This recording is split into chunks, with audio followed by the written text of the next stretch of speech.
I'm going to start this by saying I'm excited about Pokemon Champions. I think it's going to lead to some of the most exciting few years of Pokemon VGC ever. We'll have a huge audience, the accessibility will be better than ever, and it just looks fun. But honestly, I have some concerns about what comes after that. Let's break it down. This video is going to be pretty different than what I normally make, because usually I talk about VGC, I'm talking about a specific tournament, or a specific team, or a player's run, or an archetype or something, but today I'm going to be talking about the sort of stuff outside the actual battles.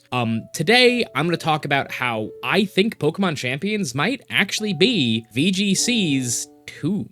For starters, why is Pokemon Champions important for competitive players? Why are we all so excited about it? Well, the truth is, even with the size of the Pokemon World Championships this year, and competitive Pokemon getting bigger and better than ever before, we are still a tiny little puny little fraction of the player base. Pokemon Scarlet and Violet sold over 27 million copies, and from what I can tell, less than 19,000 people earned any play points last season, which are rewarded to your Pokemon account if you compete in any official event at any level. This means that in the last season, 0.07% of people who have bought Pokemon Scarlet and Violet played an official event. Not 7%, 0.07%. Now, it's worth noting that not every region uses play points, most of Asia, including Japan, don't, and of course it doesn't factor in things like, people that own more than one of the games, but it does illustrate the point. The vast majority of people who own Pokemon Scarlet and Violet don't care about competitive. If you gather up 100 people who own Scarlet and Violet into a room, it's quite possible, and frankly, pretty likely, that you wouldn't end up with a single one of them who've ever played the game in any official competitive capacity, even at the most casual game store level. So what?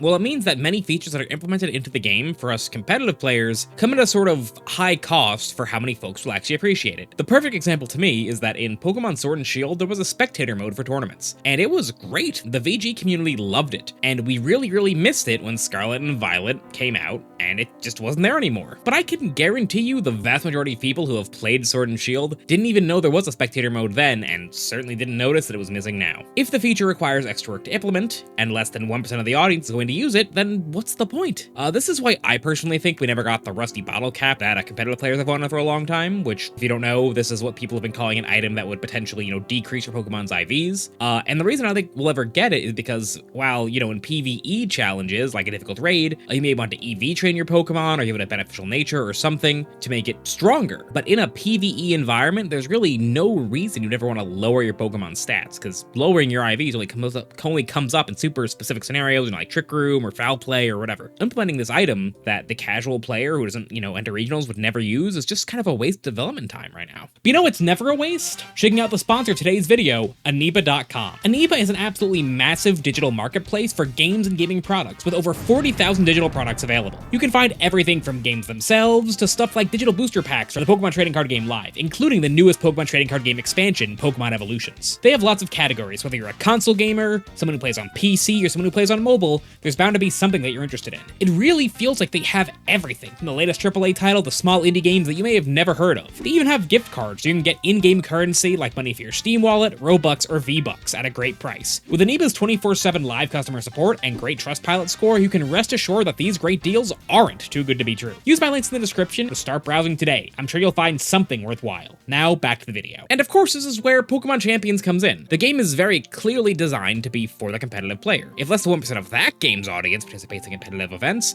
something probably went pretty wrong. With a game focused only on competitive battling, features that may have seemed superfluous before because they're, quote, only useful for competitive play, become the whole point. And that's why we're seeing things like sliders for staff points and unlocking held items of having to grind out a whole big game to get them and stuff like that. And I do want to reiterate again that I am excited for these things. More flexible and convenient than ever. Yes! God, thank you! I think they're good for competitive Pokemon battling, and I want what's good for competitive Pokemon battling. If they were just taking competitive Pokemon to champions and everything else was staying the same, I really wouldn't be thinking twice about it. But that isn't what really seems to be happening here. Now, I want to talk about a little bit about the Legends series, because they're actually a big part of my concern. Now, a while ago, I described the Legends series as where I think they'll experiment with different ways to explore the world of Pokemon. Legends Arceus had their sort of pseudo-open map, pseudo-turn-based combat system, and their out-of-battle catching, and it was by all accounts a very different experience than the typical Pokemon RPG. The battling didn't feel super fleshed out, but that wasn't really the point of the game. There are very few mandatory battles in Legends Arceus. In contrast, Pokemon Legends ZA has a whole plot around you entering into huge Pokemon tournament, with 26 whole ranks to climb. Now, I'd put money on you not actually needing to climb each rank individually during the story, but it's still a really big focus of the game, at least it seems. Not only that, but they've highlighted over and over and over, arguably more than the exploring or the catching, they've been focusing on this new combat system they're implementing, which is, if you haven't seen it, this real-time system where your Pokemon are running around actively dodging attacks and trying to aim to land their own. The system looks really cool, and it's a lot more in-depth than what we saw in Pokemon Legends Arceus, so it makes sense why they're pushing it. But with something more complicated like that, I really doubt we'll only see it once, and something tells me this system might be what we get for the next few games, including the next few mainline Pokemon games, which is where my concern comes in. There have been rumors floating around for a while that the next core Pokemon game actually won't use the classic battling system, instead using something more like Pokemon Legends ZA's system. And again, with the emphasis they've been putting on the new battling system, and just the fact that it just seems like a waste to use for a one-off title, I really do believe this is possible, and my concerns became even greater recently. During September, there was a Nintendo Direct that revealed a bunch of new Mega Evolutions, including Mega Forms of all three of the Kalos starters, Mega Greninja, Mega Chestnut, and Mega Delphox. After the Direct, it was revealed that these Mega Pokemon were not going to be obtainable through normal gameplay of Pokemon Legends ZA, but only through their ranked PvP system, locking what are sure to be three extremely popular and desirable Pokemon behind the PvP rank system of a game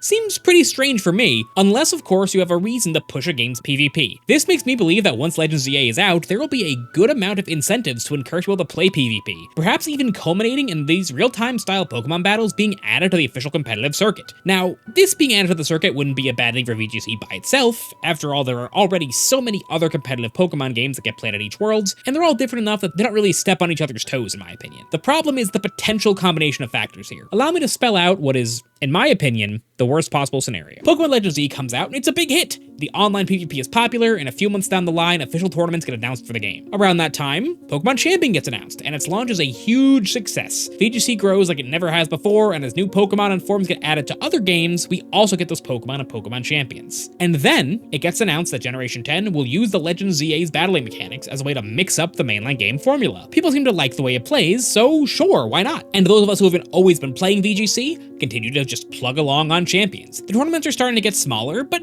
that's to be expected after all the hype of Champions release died down. A year or so later, it gets smaller again, and again, and again. Eventually, Generation 11 comes out, and because people seem to love the new battling system, they keep it again. And what's left of us on Pokemon Champions continue to play, at smaller and smaller regionals, with people who started playing Pokemon in Generations 10 or 11 barely knowing the old-school turn-based Pokemon battles exist. Farther down the line, the Pokemon Company starts to notice Pokemon Champions isn't doing so well, and the game, like any other failing product, is shut down. Competitive Pokemon battling as we know it is back to the state it was in before Journey Across America. Unofficial battles played just for fun and bragging rights. Now, of course, this is an absolutely worst case scenario, but it's not outside the realm of possibility, and I do want to emphasize, if, God forbid, this happened, this wouldn't mean Pokemon did something wrong, or evil, or bad. It's just something that kind of happens to games eventually. I, for one, used to play this game called Guild Ball, and it was my favorite game. I played it competitively, and eventually the popularity dwindled, well, with factors inside the company's control, but it